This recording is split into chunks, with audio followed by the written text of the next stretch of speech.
Assalamualaikum warahmatullahi wabarakatuh. Waalaikumsalam. Ketemu lagi teman-teman. Waalaikumsalam. Hari ini kita akan review pusaka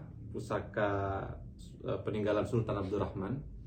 Beliau adalah Sultan di Sumeneb yang banyak membantu terbitnya buku ini ya, History of Java.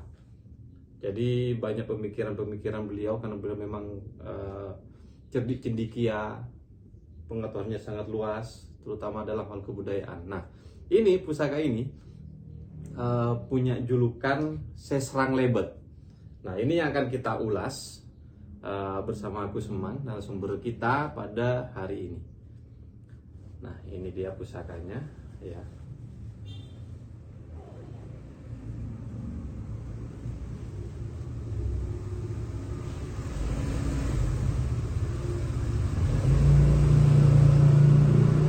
Jadi pusaka ini merupakan salah satu dari 10 pusaka yang tidak bisa keluar dari Sumeneb.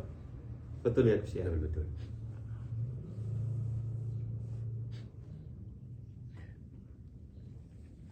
Baik saudara-saudara sekalian, para pendengar dan para pemirsa, sedikit saya akan mengulas tentang pusaka yang mendapatkan julukan Sesrang Lebet. Maknanya Serang Lebet, sebelum saya kepada filosofi dan arti daripada Serang Lebet, pusaka ini adalah dari dan ciptaan Panembahan Sumolo, raja yang kedua pada saat Keraton Sumeneb, yang khusus dibuatkan untuk putranya, yaitu Panembahan Sumolo berputra yang namanya Sultan Abdurrahman yang menjadi raja sesudahnya. Nah, pusaka ini pertama kali dimiliki oleh Sultan Abdurrahman dan kemudian turun kepada putranya yang namanya Panembahan Muhammad Saleh. Setelah Panembahan Muhammad Saleh turun kepada putranya lagi, Pangeran Mangku Adiningrat atau Pangeran Paku. Kemudian turun ke putranya lagi yang bernama Pratamingkusumo yang merupakan raja ke-6 Keraton Sumeneb. Dari Pratamingkusumo yang bernama Muhaimin turun lagi kepada putranya yang bernama Kanjeng Prabu Winoto atau yang bernama dagingnya adalah Muhammad Tahir. Pada saat di keraton itu Temenggung Prabu Winoto itu tidak punya putra laki-laki, jadi putranya satu perempuan. Jadi dia sering mengundang keponakannya ke keraton Untuk main, ya, menemani dan sebagainya. Ada salah seorang yang namanya ponaan itu, jadi putra dari saudaranya sendiri yang disenangi, ya, yang namanya itu Abdul Muluk. Abdul Muluk itu selalu minta, selalu nuding kepada keris ini. Terus kata sang raja Prabu Winoto, "Tina jong bak naki belum bektona, munlah bektona bak na deki la bekia kala bak na jadi sekemah." Ternyata ini yang ditunjuk yang namanya Serang Lebet. Dan setelah itu Serang Lebet ini, pusaka ini, pada saat Abdul Muluk itu menjadi pegawai, ya, dia menjadi pegawai sebagai panitra pengadilan negeri di Sumeneb. Kemudian diminta, pada saat diminta diberikan. Lama-lama kemudian sudah berada di Abdul Muluk. Dengan Abdul Muluk itu selalu didatangi yang namanya familinya sendiri, namanya Gus Ramli, RB Muhammad Ramli.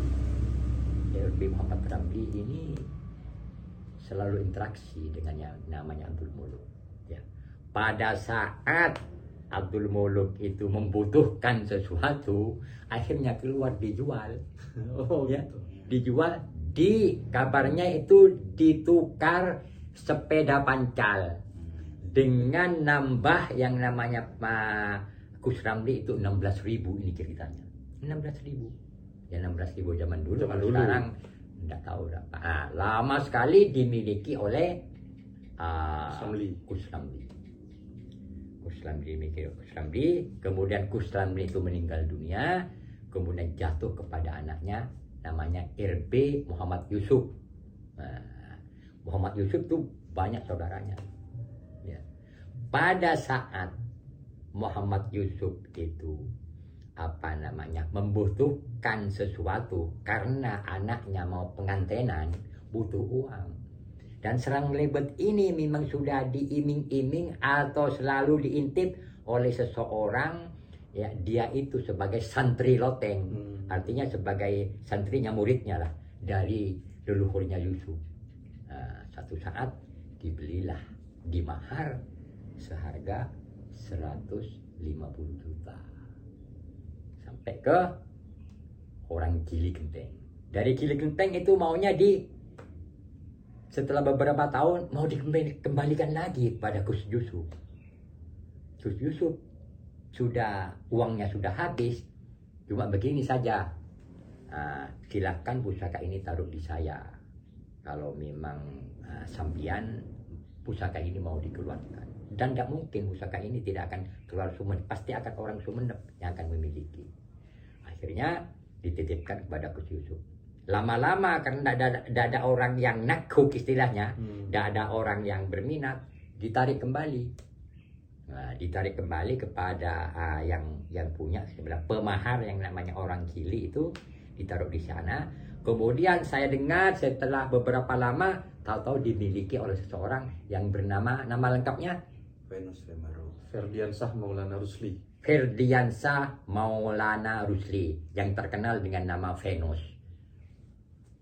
Iya. Begitulah makna, ada filosofi dari Serang Lebet ini. Dan perlu diketahui ya, sampai saat sekarang terakhir pemilik dari pusaka ini, seperti yang saya sebutkan tadi namanya itu, yang sekarang bermukim dan menetap di Sumeneb. Tidak di luar kota. Memang asli Sumeneb memang ini, Bos. Ya, asli Sumeneb ya. Filosofi dan arti daripada Serang Lebet, kenapa diberi nama Serang Lebet? Ini sejak dulu memang kalau ada sesuatu penyerangan dari luar, ya, bukan diserang lewat, bukan. Artinya itu setiap yang sudah diniati untuk diserang itu selalu terlambat. Jadi kelompok-kelompok orang yang mau nyerang itu terlambat. Umpamanya sudah mengadakan rapat untuk nyerang kepada suatu tempat yang memegang pusaka ini pada hari Minggu umpamanya. Dia datang pada hari Minggu. Ternyata hari Sabtunya atau hari Jumatnya kelompok yang memegang pusaka ini sudah pergi. Begitu berkali-kali, mulai sejak dari sultan sampai kepada keturunannya. Itulah filosofi dan makna daripada Serang Lebet yang pokok. Jadi dia setiap mau diserang selalu tidak bertemu dan selalu terlambat. Entah kenapa. Mungkin kalau pemegang pusaka ini, kalau ada sesuatu mungkin tidak akan terlaksana. Kalau memang akan menyerang kepada pemilik pusaka ini, tidak akan terlaksana, mesti akan tertunda-tunda. Demikian filosofi yang sebenarnya. Ya, dalam bahasa Maduranya tasalib, terlambat. Bukan saling serang, tahu-tahu saling melewati, bukan. Itu tasalib atau terlambat untuk menyerang yang mempunyai pusaka ini, sehingga selalu aman. Dan setelah mereka penyerang datang ke kelompok ke suatu tempat yang memang diniati dan memang sudah diinting-inting bahwa tempatnya ada di sini, dia saling sehingga kucar kacir sendiri, anggaplah itu musuh, kucar kacir sendiri. Begitulah sejak dulu begitu. Berarti tidak sampai terjadi bentrok. Ya, tidak selamat tidak sampai terjadi bentrok apa-apa. Itulah sepintas kilas dari filosofi daripada Serang Lebet. Kalau dari pamor, Gus, pamornya Gus,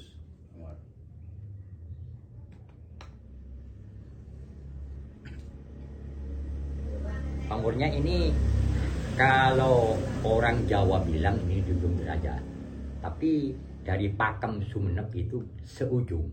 Saujung. Ya, sauju.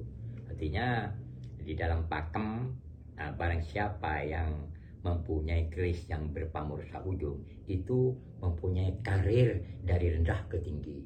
Seumpamanya dia punya toko kecil, insya Allah kecil-kecil menengah bisa ke atas. Begitu juga dia mempunyai kewibawaan yang tinggi dan banyak digemari dan disenangi oleh kaula-kaula anak masyarakat sekitarnya. Demikian sekilas yang saya. Ini kan ada kalembengnya juga, Bu. Gus. Ya, kalembeng ini artinya perlindungan yang tinggi. Ini maknanya biasanya di dalam pakem itu kepada sesuatu ada penyerangan, tidak akan baik itu serangan secara zahir ataupun secara gaib, sihir, tenung dan sebagainya. Insya Allah akan tertolak. Demikian. Begitulah. Ya, terima kasih. Assalamualaikum warahmatullahi wabarakatuh. Jadi teman-teman, ini dia review tentang pusaka Seserang Lebet. Jadi ini pusakanya memang keren sekali dan masih utuh, nggak ada korosinya sama sekali. Berarti pilihan besinya memang bagus. Ya, memang bagus. memang pilihan dari raja sendiri pada saat itu memilih besi, bukan dari empunya. Ya, padahal waktu kita jemput pusaka ini, jadi rumahnya ini pinggir pantai pas. Jadi dekat pantai, harusnya ada korosi. Ternyata di pusaka ini tidak ada sama sekali karat.